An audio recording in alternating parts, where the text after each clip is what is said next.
They gave my brother a house, and tossed me a $5 ticket, laughing, "Try again later."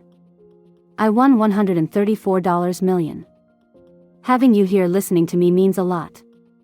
Watch until the end and let me know in the comments which city you're watching from. I'm really curious to see how far my story is reaching. To my son, Ethan, I leave the family home, valued at $750,000, along with all its contents and furnishings.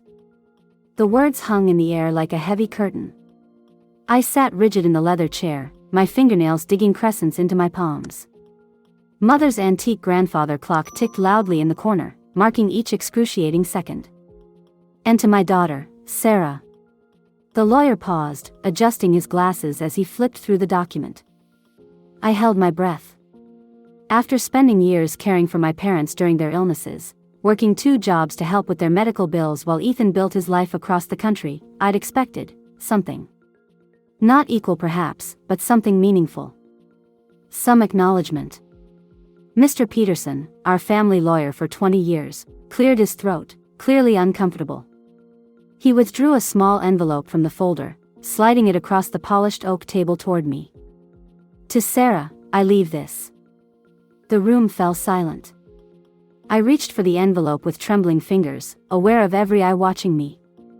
Inside was a $5 bill and a handwritten note in my father's shaky script, "Try again later." I stared at it, uncomprehending. $5. After everything. A joke. A final dismissal.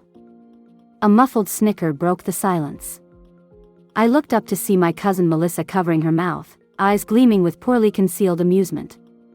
Beside her, my Aunt Patricia shook her head with that same pitying look she'd given me since childhood.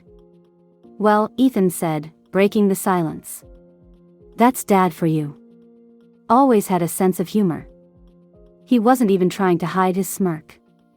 My brother, who had visited our dying father exactly twice in 3 years, now sat in our family home, his home, looking like he'd won the lottery. Which, essentially, he had. "Sarah," Mr. Peterson said gently, "I want you to know I advised your father against this. If you'd like to contest the will." "She's not contesting anything," Ethan cut in, suddenly serious. Dad was clear-minded when he made these decisions. He knew what he was doing. Yes, he did. He knew exactly what he was doing. One final reminder of where I stood in the family hierarchy. "I'm sure there's a reason," my Uncle Roger offered, patting my shoulder with his meaty hand. "Your father was a thoughtful man. A thoughtful man who had just left his daughter with nothing but pocket change and a cruel joke." "Well," Aunt Patricia sighed loudly, "it's not like you need the money, Sarah. You have that little job of yours, and no family to support." She emphasized "little job" like it was a child's plaything rather than the 70-hour weeks I put in at the tech startup. I carefully refolded the note, sliding it and the $5 back into the envelope. Looking up, I met Ethan's gaze.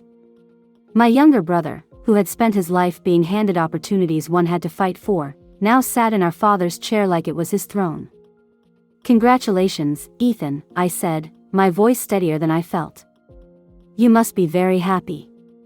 "Don't be like that, sis," he replied, rolling his eyes. "You were never good with money anyway. Remember that business idea you had in college? The one that went nowhere? Dad was protecting you from yourself." The others murmured in agreement. Of course they'd see it that way. The failed attempt to start my own company during college, something my father had sabotaged by withdrawing the promised startup funds at the last minute, had become family legend. Just another example of impractical Sarah and her foolish dreams. I stood up, smoothing down my black dress. "I should go. I have work tomorrow." "Already?" Melissa asked with faux concern. "We were going to have dinner to celebrate, to remember Dad." "I'm sure you'll have a lovely time," I replied, grabbing my purse. No one moved to stop me as I headed for the door. As I passed the study, I caught a glimpse of my father's portrait, stern, unyielding eyes that had never shown approval no matter how hard I tried. Beside it hung family photos spanning decades, all featuring Ethan in the center, always the golden child, while I lingered at the edges. Outside, rain had started falling, soaking through my thin jacket as I fumbled for my car keys. Inside the house, Ethan's house now, laughter had already resumed. They were probably pouring drinks, celebrating their good fortune. I slid into my 10-year-old Honda, gripping the steering wheel until my knuckles turned white. Only then did I allow the tears to come, hot and silent, streaming down my face as I stared at the home I'd grown up in. The home where I'd cared for my mother until her last breath. The home where I'd spent nights reading to my father as Parkinson's slowly took him. The home that would never be mine. I started the engine and pulled away, the envelope with its $5 bill burning a hole in my pocket. In my rearview mirror, Ethan appeared at the window, watching me leave. He raised his glass in a mock toast, smiling. Let him smile now.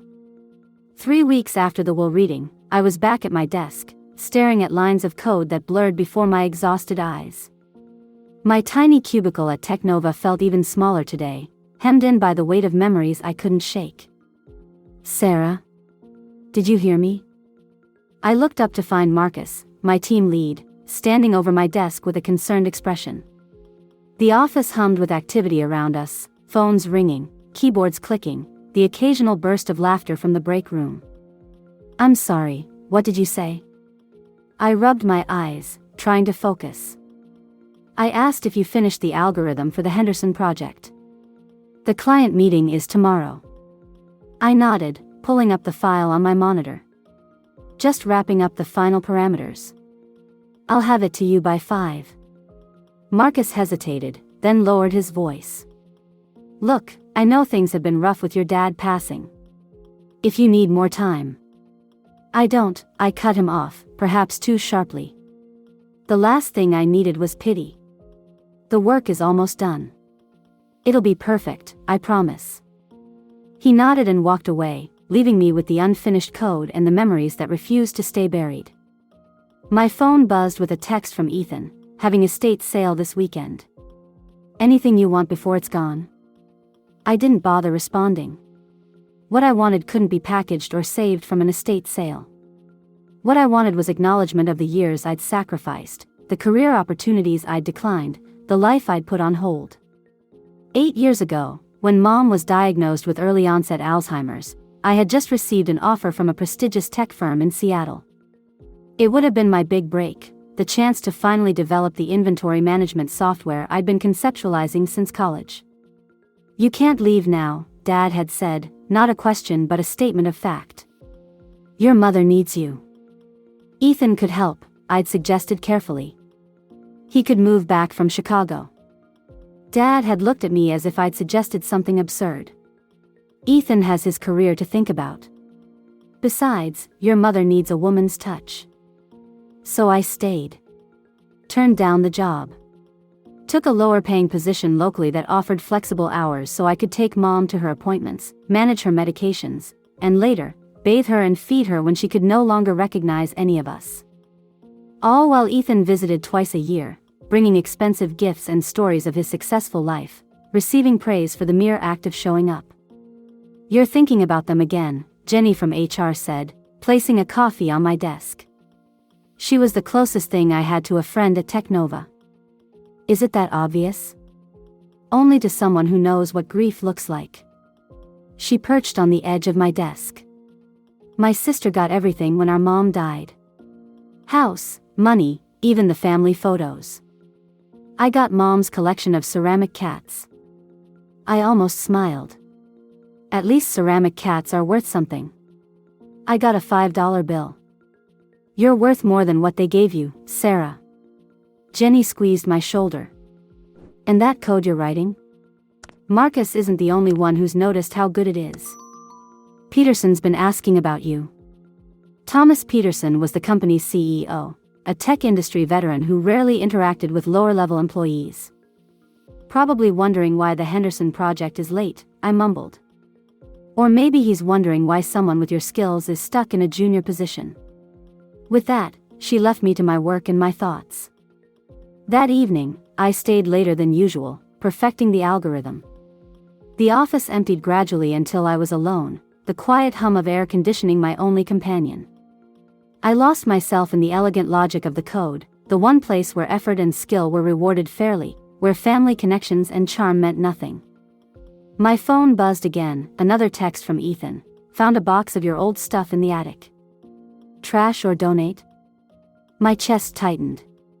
My old stuff likely included my journals, the business plans I'd meticulously crafted in college, maybe even the prototype software I'd designed before Dad pulled the funding. I'll pick it up tomorrow, I typed back quickly. 3 dots appeared, then disappeared, then reappeared. Finally, better make it soon. Dumpster comes Friday. I closed my eyes, fighting the urge to throw the phone across the room. This was Ethan's subtle power play, reminding me that everything, even my own history, was now under his control. The next day, I left work early to drive to my childhood home. Ethan's new BMW sat in the driveway beside a large dumpster already half filled with furniture I recognized from the guest room. The front door opened before I could knock. Ethan stood there in designer jeans and a casual button-down that probably cost more than my monthly rent. "Wow, you actually came," he said, stepping aside to let me in. "Your stuff's in the study." I walked through the house, now stripped of Mom's touches, the warm colors replaced with the sterile, modern aesthetic Ethan had always preferred. In the study, a single cardboard box sat on Dad's desk. "That's it?" I asked, gesturing to the small box. "All my things from growing up here fit in that?" Ethan shrugged, checking his watch. "I have a conference call in 10 minutes. Lock the door when you leave." Left alone, I approached the box warily. Inside were a few high school yearbooks, some participation trophies, and at the bottom, my old laptop. The ancient thing probably didn't even turn on anymore, but it contained the original code for my inventory management system, the one Dad had dismissed as a hobby project before pulling the funds I needed to develop it. I tucked the laptop under my arm and left without saying goodbye. Back in my apartment, I plugged in the old computer, surprised when it hummed to life after all these years. Hours later, surrounded by empty coffee cups, I stared at the screen in disbelief. The code was rough, unrefined, but the core concept was solid. More than solid. With today's technology, the system I'd envisioned could revolutionize how small businesses managed inventory. For the first time since the will reading, I felt something other than grief or anger. A small spark of possibility ignited in my chest. Maybe Dad was right. Maybe I should try again later. And maybe, just maybe, I would. "You want to do what?" Jenny's eyes widened over her coffee cup. We were sitting in the small cafe across from Tech Nova, the morning rush buzzing around us. "Revive my inventory management software," I repeated, sliding my tablet toward her. "Look at these projections. Small businesses lose billions annually due to inventory mismanagement. My system could change that." Jenny scrolled through my hastily assembled presentation, her expression shifting from skepticism to interest. "This is, actually impressive. But how would you fund it?" "Development costs alone would be substantial," I finished for her. "I've been putting in overtime for months. I have some savings." What I didn't tell her was that some savings meant every penny I'd managed to scrape together over the past 8 years. Not enough, not nearly enough, but it was a start. "Sarah Daniels?" I turned to see a man in his 50s standing beside our table, holding a to-go cup. His gray suit screamed, investor, but his kind eyes softened the corporate image. "Yes?" I answered cautiously. "James Wilson." He extended his hand. I couldn't help overhearing. "I'm with Meridian Ventures. We specialize in tech startups." Jenny kicked me under the table, her eyes signaling, "This is big." "Do you have a moment to chat?" he asked, gesturing to an empty chair.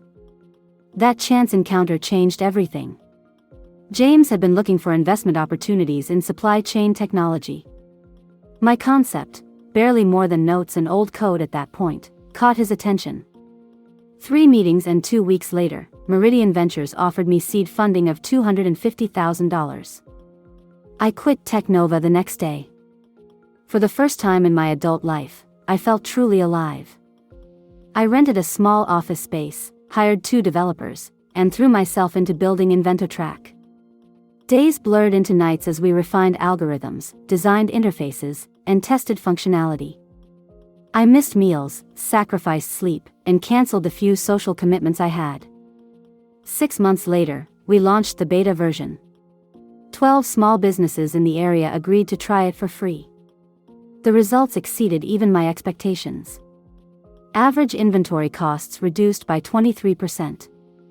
Order fulfillment time cut in half. User satisfaction at 92%. James was ecstatic. "This is going to be big, Sarah. Bigger than we thought." Another round of funding followed, $1.2 million this time. We expanded the team, improved the software, and launched officially. Tech blogs took notice. Small Business Monthly featured us in their Innovations to Watch section. Orders started coming in steadily. I was so focused on the business that I barely registered when Jenny forwarded me an invitation to Ethan's housewarming party. He'd completely renovated our family home, transforming the colonial-style house where we grew up into a modern showpiece. "Are you going?" Jenny asked when she called that evening. Why would I? I was reviewing customer feedback reports, only half listening. Closure? Showing off your success? Free alcohol? I laughed. I haven't spoken to Ethan in nearly a year. Exactly. Time to show him what his big sister has been up to. I declined, focusing instead on an upcoming investor meeting. But Ethan wasn't done with me yet. 3 days later, he called. "Sarah. Long time no talk, sis." His forced cheerfulness grated on my nerves. "What do you want, Ethan? Can't a brother just call to catch up? I'm having some people over Saturday. Thought you might want to see the renovations." "I'm busy." He paused, then his tone changed, becoming the wheedling voice he'd used since childhood to get his way. "Look, I've been thinking about Dad's will. How it all went down. It wasn't fair to you. That got my attention." "Really? You're just realizing this now? Better late than never, right? Come to the party. We should talk about making things right." Against my better judgment, I agreed. Perhaps some part of me still craved family connection, or maybe I just wanted to hear him admit Dad had been wrong. Saturday evening, I pulled up to the house, a house I barely recognized. The warm brick exterior had been painted stark white. The oak trees Mom had loved were gone, replaced by sculptural Japanese maples. Inside was worse. Cold, minimalist decor had erased all traces of our childhood home. Ethan greeted me with air kisses, champagne flute in hand, surrounded by people I didn't recognize. "Sarah. You came." His gaze took in my simple black dress with barely concealed disappointment. "Let me show you around." As we toured the transformed house, Ethan pointed out imported tiles, custom cabinetry, and designer furniture, dropping prices like casual remarks. The renovation cost nearly as much as the house itself, he boasted.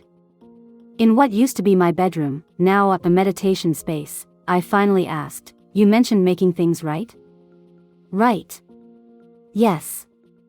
Ethan's smile didn't reach his eyes. "Business has been tough lately. The real estate market's shifting, and I've had some investments that didn't pan out." My stomach sank. This wasn't about making amends. "I heard you started some tech thing. Jenny mentioned it's doing well." "InventoTrack," I said flatly. "Yes, we're growing." "Great. That's great." He clapped his hands together. "So, I was thinking, family should help family, right? I could use a small loan to tide me over. Nothing major. Maybe 50,000? I'll pay you back once the market shifts." I stared at him, astonished by his audacity. "You're asking me for money?" "Investment," he corrected quickly. "A family investment." Through the open door, I could see guests mingling in the living room. My eyes landed on Dad's portrait, now hanging above a sleek electric fireplace that had replaced the brick hearth where we once hung Christmas stockings. I reached into my purse and pulled out my wallet. Inside, carefully preserved, was the $5 bill Dad had left me. "Here," I said, handing it to Ethan. "A family investment. Try again later." His face flushed with anger. "Very funny." "I'm serious, Sarah. I need help." "So did I replied quietly. When Mom was sick. When Dad was dying. When I was left with nothing but a cruel joke. Where were you then?" I walked out without waiting for his answer, the sound of clinking glasses and superficial laughter fading behind me. In my car, I took a deep breath, feeling lighter than I had in years. My phone buzzed with a notification. It was an email from Rapid Ship, one of the largest logistics companies in the country. They wanted a meeting to discuss potential acquisition of InventoTrack. The universe, it seemed, had a sense of humor after all. "They're offering how much?" Jenny nearly choked on her drink. We were celebrating at a rooftop bar downtown, the city lights twinkling below us like earthbound stars. 20 million, I repeated, still not quite believing it myself. For InventoTrack. Full acquisition. 4 months had passed since Rapid Ship's initial email. What followed was a whirlwind of meetings, due diligence, and negotiations that consumed every waking hour.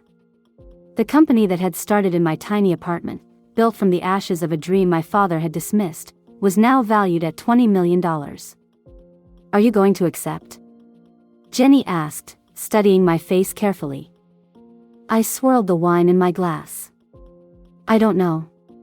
They want me to stay on for 2 years as part of the deal, heading product development." "That's good, right? Recognition of your vision." "It is. But once those 2 years are up, InventoTrack won't be mine anymore.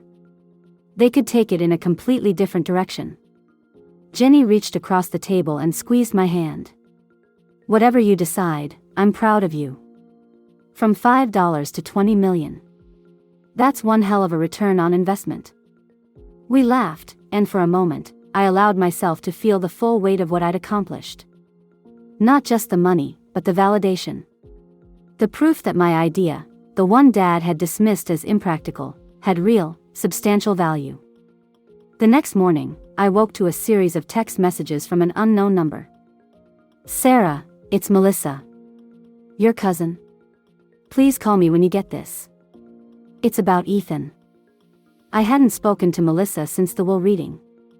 Her snickering face was still clear in my memory. I almost deleted the messages without responding, but curiosity got the better of me. "What about Ethan?" I texted back. The response came immediately. "He's in the hospital. Had a car accident last night. Nothing life-threatening, but he's pretty banged up." I sat on the edge of my bed, unsure how to feel. My brother and I were essentially strangers now, connected only by blood and bitter memories. "I'm sorry to hear that," I replied finally. "I hope he recovers quickly. He's asking for you." Those 4 words hung in the air like a challenge. Why would Ethan ask for me? The brother who had taken everything, who had laughed at my pain, who had recently tried to leverage our relationship for his financial gain? Against my better judgment, I found myself driving to St. Luke's Hospital that afternoon. I found Ethan in a private room, his leg in a cast, cuts and bruises marking his once handsome face. "You came," he said, genuine surprise in his voice. "Melissa said you were asking for me." I remained standing near the door, maintaining my distance. Ethan winced as he tried to sit up straighter. "The doctors say I was lucky. Could have been much worse." "What happened?" "I was driving home from a bar. Had a few too many. Hit a guardrail." He looked down at his hands. "Insurance won't cover all of it. My policy has some issues." And there it was. Even now, lying in a hospital bed, he was angling for money.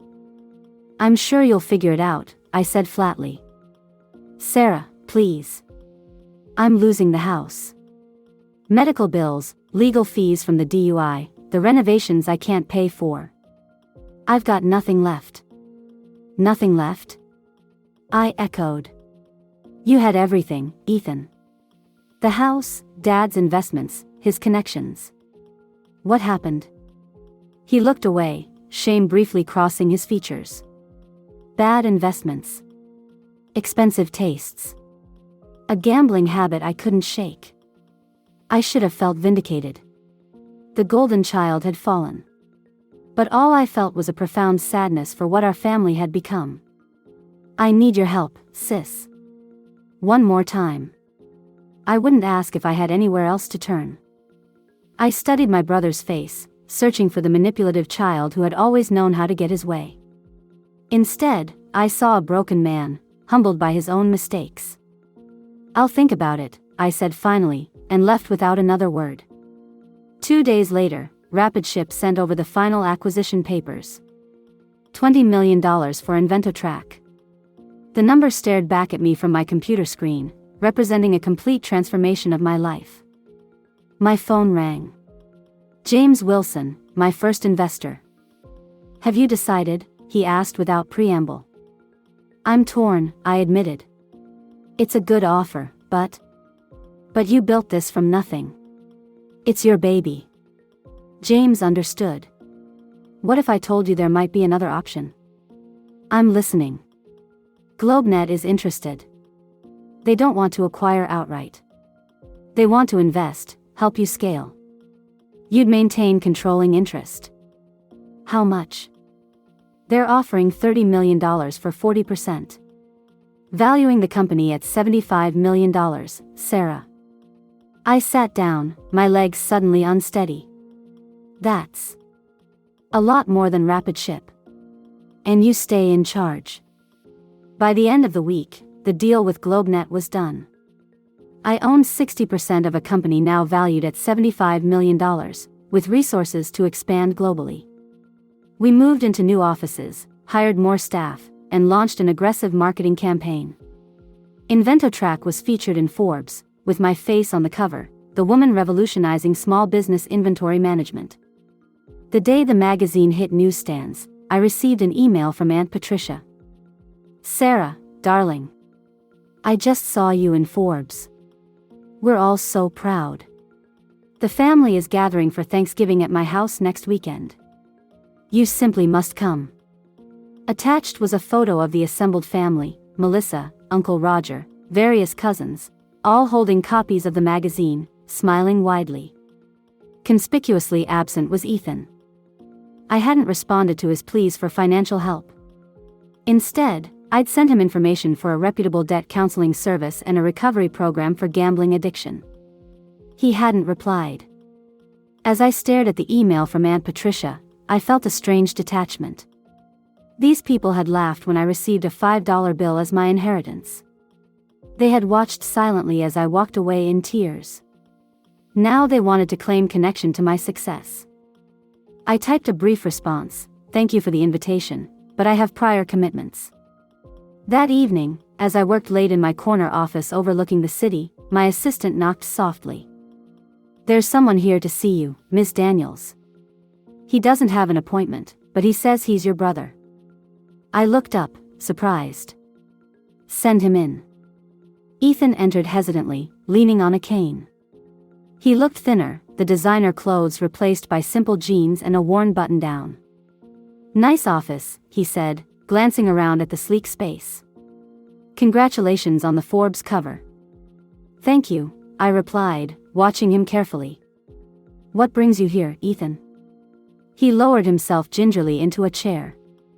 "I sold the house. Got enough to cover my debts, with a little left over to start fresh." "That's good. I'm glad." "I'm not here for money," he added quickly. I wanted to apologize. For everything. Dad always favored me, and I let it happen. I watched him treat you unfairly, and I never said a word. I folded my hands on my desk, unsure what to say. This vulnerable version of my brother was unfamiliar territory. I found something when I was clearing out the house. He reached into his pocket and pulled out a small, weathered notebook. Dad's journal. The last few entries, you should read them. He placed the notebook on my desk and stood to leave. Ethan, I called after him. Where are you going now? He paused at the door. Denver. Got a job offer from a friend. Nothing fancy, just sales, but it's a start. He gave a small, genuine smile, perhaps the first I'd seen from him in years. I'm trying again. Later. After he left, I opened the journal to the last marked page. My father's handwriting, shakier than I remembered, filled the paper. Sarah visited today. She doesn't know I see how brilliant she is. The software she showed me, it could be revolutionary. But I can't give her what she wants. If I fund her now, she'll stay safe in my shadow. She needs to be pushed. To fight harder. To prove to herself what I already know, she's the strongest of us all. Someday, she'll understand why I had to be cruel to be kind. I closed the journal, tears blurring my vision. Dad had believed in me after all, in his own twisted way. It didn't excuse what he'd done, the years of favoritism, the final humiliation of the $5 bill. But it offered a new perspective on a man I thought I'd figured out long ago. My phone buzzed with a notification. Inventotrack stock had just jumped another 10 points. Ms. Daniels, CNBC is on line 1. They want to confirm your statement about the IPO. I nodded at my assistant, taking a deep breath before picking up the phone. Outside my office window, Seattle's skyline gleamed in the morning light, the Space Needle piercing the low-hanging clouds. This is Sarah Daniels. Ms. Daniels, Jim Cramer here. Big news about Inventotrack going public. Care to comment on the projected valuation? 3 years had passed since Dad's journal had upended my understanding of his final actions. 3 years of explosive growth for Inventotrack, expanding from small businesses to mid-sized companies, then to government contracts and international markets. GlobeNet's investment had been just the beginning. Now, we were ready for the next step. We're anticipating a strong response from the market, I replied carefully, sticking to the approved talking points. Inventotrack fills a critical need for businesses of all sizes. Our technology has proven its value repeatedly. Sources are suggesting a valuation north of $500 million. That's quite a jump from your last funding round. I smiled, though he couldn't see it. We'll let the market decide our worth, Jim. After finishing the call, I leaned back in my chair, allowing myself a moment to absorb the reality of what was happening. Tomorrow, Inventotrack would become a publicly traded company. The inventory management software that had started as a college dream, that my father had both dismissed and secretly admired, was about to make me extremely wealthy. My phone buzzed with a text from Jenny, ready for the big day? Drinks tonight to celebrate? Can't, I typed back. Final prep meetings until late. Rain check. In truth, I did have meetings, but I also had another commitment, one I hadn't told anyone about. At 6 o'clock, I slipped out of the office, bypassing the executives and advisors still huddled in the conference room. My driver was waiting outside. Westlake Center, please, I instructed, settling into the back seat. 20 minutes later, I walked into a modest Italian restaurant where Ethan was already waiting. My brother looked different than he had 3 years ago, healthier, more grounded. The slick arrogance had been replaced by a quiet confidence. Sorry I'm late, I said, sliding into the booth across from him. You're about to take a company public. I'm surprised you made it at all. His smile was genuine as he poured me a glass of wine from the bottle he'd already ordered. Our relationship had slowly mended over the past 3 years. It wasn't perfect, too much had happened for that, but it was real in a way it had never been before. Monthly dinners. Occasional phone calls. A tentative rebuilding of trust. Nervous about tomorrow, he asked. Terrified, I admitted. Everything changes when that opening bell rings. You've handled everything else. You'll handle this too. I studied my brother, still sometimes surprised by this version of him. How's Denver? Good. The new position is working out. Regional sales manager now. Pride flashed in his eyes, but it was different from the hollow boasting of the past. Anna's pregnant. Just found out last week. Ethan. That's wonderful. I reached across the table to squeeze his hand, genuinely happy for him and his wife of 2 years. We're thinking Sarah might be a good middle name, he said quietly. If that's okay with you. Emotion caught in my throat. I'd be honored. Our conversation shifted to lighter topics, his plans for a nursery, my recent trip to Tokyo to open our Asia-Pacific headquarters, the upcoming family reunion that neither of us planned to attend. As dinner wound down, Ethan grew serious again. I wanted to give you something before tomorrow. Before everything changes. He reached into his jacket pocket and slid a small box across the table. Inside was a $5 bill, framed in simple black wood. But it wasn't the one Dad had left me, this one was new, crisp. Attached was a handwritten note, "You did it. No, try again, needed. Ethan." I started, unsure what to say. I know it might seem weird, but I wanted you to have a reminder. Not of Dad's joke, but of how far you've come. How much you've proven. I carefully closed the box, tucking it into my purse. Thank you. After dinner, my driver took me back to my penthouse apartment. I should have reviewed the IPO documents one more time, but instead, I found myself standing on my balcony, staring at the city lights below. Tomorrow, when the markets opened, I would become one of the wealthiest women in the country. The business press would call it an overnight success, not seeing the years of work, sacrifice, and heartbreak behind it. My phone rang. It was James Wilson, my original investor, now a close friend and advisor. Everything set for tomorrow, he asked without preamble. As ready as we'll ever be. The institutional investors are chomping at the bit. This is going to be big, Sarah. After hanging up, I received another call, this one from a number I didn't recognize. Sarah? It's Aunt Patricia. I almost didn't answer, but curiosity won out. Hello, Aunt Patricia. This is unexpected. I saw the news about Inventotrack going public tomorrow. The whole family is so proud. I bit back a sarcastic response. Thank you. We'd love to have you at Sunday dinner next week. Everyone's dying to hear about your success. The same family that had laughed at my humiliation now wanted to bask in my accomplishments. It was almost funny. I'm afraid I'll be tied up with post-IPO obligations, I replied coolly. Oh. The disappointment in her voice was palpable. Well, perhaps another time. We do miss you, you know. After ending the call, I poured myself a glass of wine and opened my laptop. A new email had just arrived, from a reporter at the Wall Street Journal, requesting an interview for a feature on women in tech. The subject line caught my eye, from $5 to $500 million, the Sarah Daniels story. The reporter had somehow learned about Dad's $5 inheritance. The story I'd kept private was about to become public knowledge. I closed the laptop without responding. Tomorrow would bring enough attention without adding that particular narrative to the mix.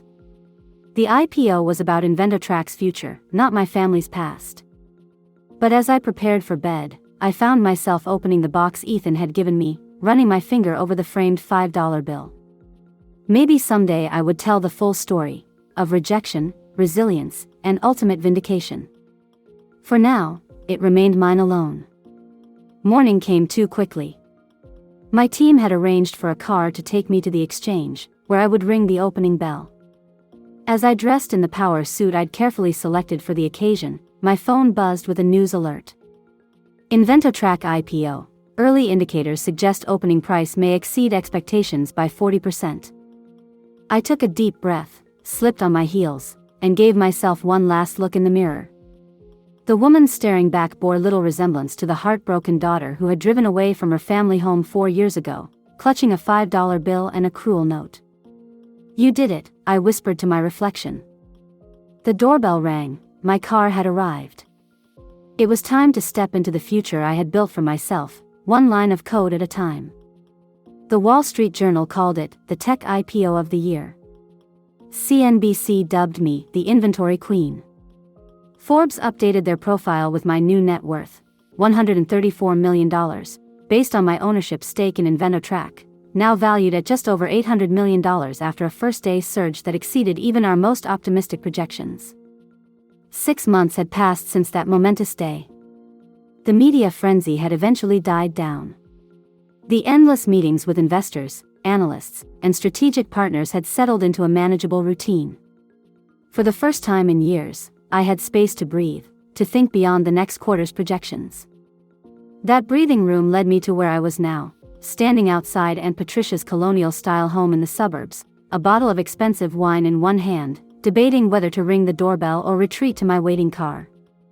"You don't have to do this," Jenny had told me that morning over coffee. "You owe them nothing." She was right. I didn't owe my extended family anything, not my time, not my presence, certainly not the forgiveness they hadn't earned. Yet here I was. I rang the doorbell.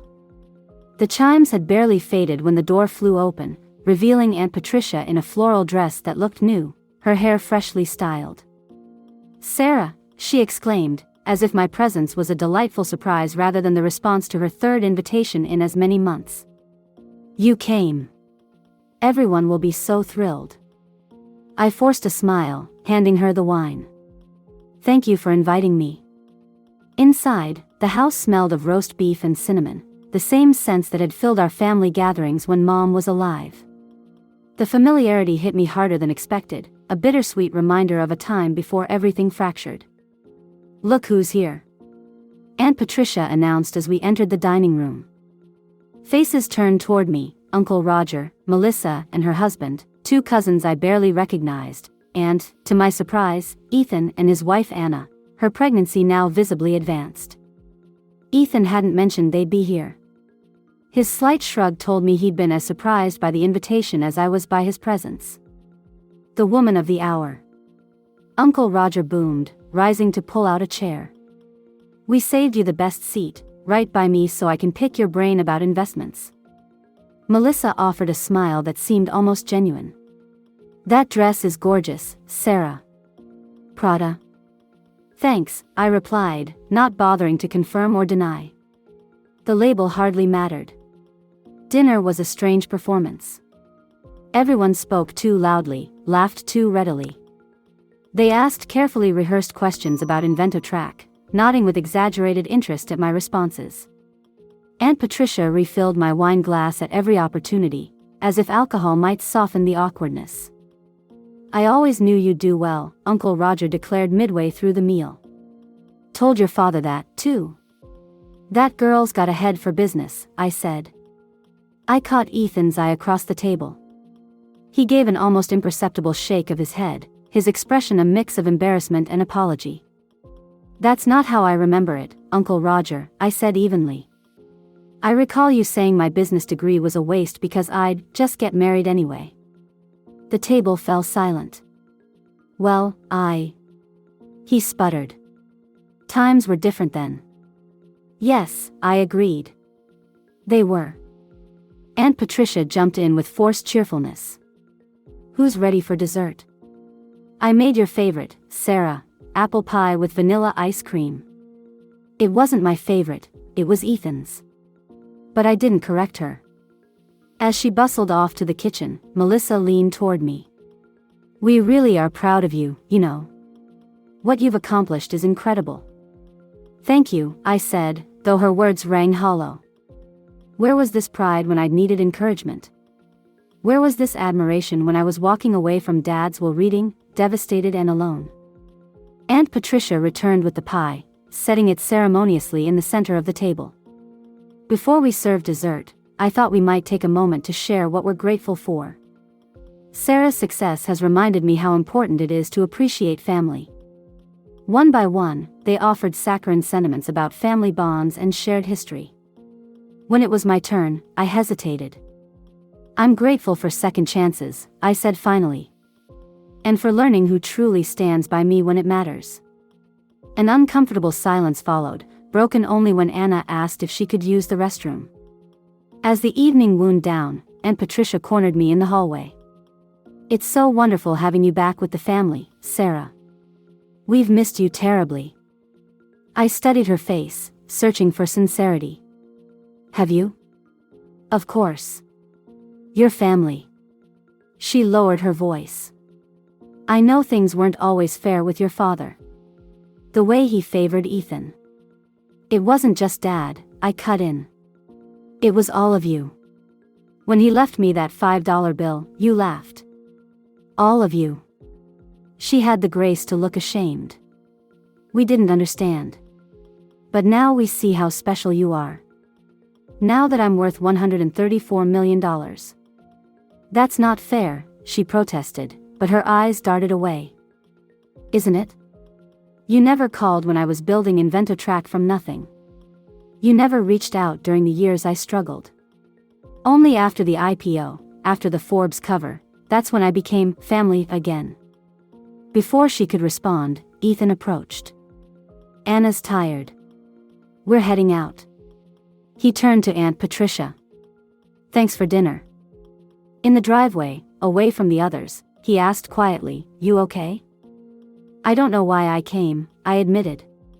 "I thought maybe that it would be different now." I nodded. "People don't change that easily, Sarah. They see what they want to see." He glanced back at the house. "When I was the golden child, they saw a brilliant future. When I hit rock bottom, they saw a disappointment. Now they see a respectable family man with a pregnant wife. And what do they see when they look at me? $signs," he said bluntly. "But that's their loss. Because I see my brilliant sister who built something extraordinary." Anna joined us, one hand resting on her swollen belly. "Everything okay?" "Just saying goodnight," Ethan replied, giving me a brief hug. "We still on for brunch next weekend?" "Wouldn't miss it, I promised." After they left, I lingered in the driveway, staring up at the stars. Inside, I could hear the muffled sounds of conversation, probably about me, my money, my success, what I might do for them now that I was wealthy. "Ms. Daniels?" My driver had rolled down his window. "Ready to go?" "Yes," I said, turning away from the house. "Take me home." The next morning, I was awakened by a call from my financial advisor. "Sarah, you asked me to prepare transfer documents for a family trust?"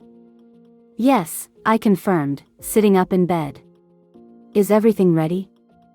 "Just need your final approval on the amounts. $5 million each for the education funds for Ethan's children, current and future. The $10 million for his family trust. And the other trusts you mentioned, $20 million total for various charities. Women in STEM, caregiver support, small business incubators." "Perfect," I said. "And the letter for Aunt Patricia?" "Drafted as requested. Polite but firm. Basically states that while you wish the family well, you won't be providing financial support beyond the small gift enclosed." "And the gift?" "A $5 bill in a frame, as you specified. Though I still don't understand the significance." I smiled to myself. It's a family joke. After ending the call, I padded barefoot to my home office, where Dad's journal sat on my desk. I had read it countless times over the years, trying to understand the complicated man who had shaped so much of my life with his conditional love and harsh lessons. The final pages still puzzled me. Had he truly believed his cruelty would make me stronger? Or was it just his way of justifying his favoritism, his unequal treatment, his final insult? I would never know for sure. But I did know this: the $5 he'd left me had multiplied beyond anyone's wildest expectations. Not because of him, but despite him. Because I had refused to accept the limitations he, and the rest of the family, had placed on me. I closed the journal and walked to the window. Seattle stretched before me, bathed in morning light. Somewhere out there, Inventotrack's headquarters buzzed with activity, developers coding new features, salespeople closing deals, support staff helping customers. My phone buzzed with a message from Jenny. "Brunch? That new place on 5th? On my way, I replied. As I dressed, I caught my reflection in the mirror. The woman staring back wasn't defined by family rejection or even business success. She was defined by resilience, by the choice to rise above pettiness and pain, by the determination to build something meaningful. Dad's $5 inheritance had been meant as a dismissal, a joke at my expense. But in the end, it had become something else entirely, the first page of a new story. My story. Written on my terms. And that was worth more than all the millions in the world.